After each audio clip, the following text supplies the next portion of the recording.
السلام علیکم ورحمۃ اللہ وبرکاتہ۔ بسم اللہ الرحمن الرحیم۔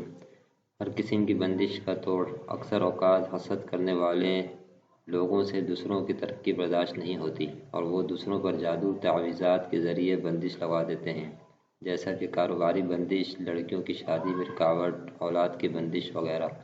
اس کے لیے اس آسان وظیفہ کے ذریعے اللہ پاک سے مدد مانگیں، انشاءاللہ آپ کو نجات مل جائے گی۔ ہر قسم کی بندش دور کرنے کے لیے یہ عمل لاجواب ہے۔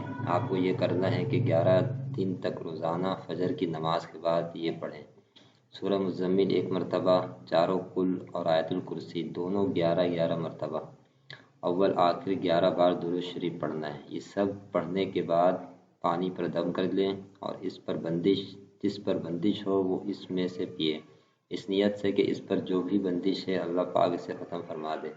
کچھ پانی بچا لیں اور اس بچے ہوئے پانی سے اپنا منہ اور ہاتھ دھوئیں۔ انشاءاللہ 11 دن کے عمل سے آپ کی تمام بندش ختم ہو جائے گی۔ السلام علیکم ورحمۃ اللہ وبرکاتہ۔